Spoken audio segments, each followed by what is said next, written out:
मुझे गर्व है ये कहते हुए कि प्रधानमंत्री श्रीमान नरेंद्र मोदी जी के नेतृत्व में एक वैभवशाली, गौरवशाली, संपन्न, समृद्ध और शक्तिशाली राष्ट्र का उदय हुआ है।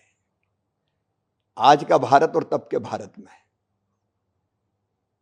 भारत तो माँ है हमारी देश, लेकिन तब और आज बहुत अंतर है। एक समय जब दुनिया के किसी देश में जाते थे तो कहीं मान नहीं था, सम्मान नहीं था, इज्जत नहीं थी, गंभीरता से नहीं लेता था कोई, और कांग्रेस की रिजिम में तो बेईमानी और भ्रष्टाचार का गढ़ माना जाता था। लेकिन आज जहां जाएं दुनिया के किसी कोने में, तो भारतीय सुनते ही एक अलग सम्मान का भाव हमारे नागरिकों के प्रति पैदा होता है। हम दुनिया की चौथी सबसे बड़ी अर्थव्यवस्था बन चुके हैं। उनको पीछे छोड़ दिया जिन्होंने कभी हम पे राज्य किया था। हर दिशा में भारत आज प्रगति कर रहा है, विकास कर रहा है, गर्व से हम भरे हुए हैं। और किसी ने अगर आंख उठा के भारत माता की तरफ देखा तो फिर उनको अंजाम भुगतना पड़ा है।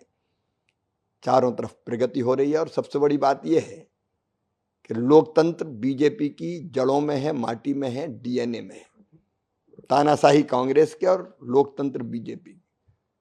मुझे गर्व है कहते हुए मंत्री के रूप में, जब कैबिनेट के अंदर हम बैठते हैं तो प्रधानमंत्री जी पूछते हैं कि बताओ और कोई विषय है क्या।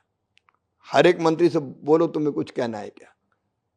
जब इंदिरा जी थी तब कोई बोल सकता था, किसी की हिम्मत थी क्या। लोकतांत्रिक प्रक्रियाओं के माध्यम से सारी चीजें तय होती है और देश बढ़ रहा है, खुली हवा में सांस ले रहा है। नौजवान आत्मविश्वास से भरे हुए हैं।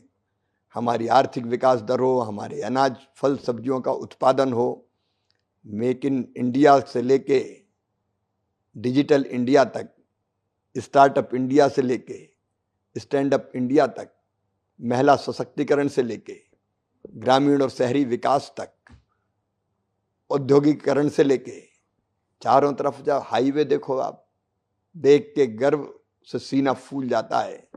हाईवेज हो, रेलवे के नेटवर्क हो, वंदे भारत ट्रेन से लेके अलग अलग इनोवेशन हो रहे हो, एयर कनेक्टिविटी का मामला हो, पोर्ट हो, एयरपोर्ट हो, चारों तरफ प्रगति हो रही है।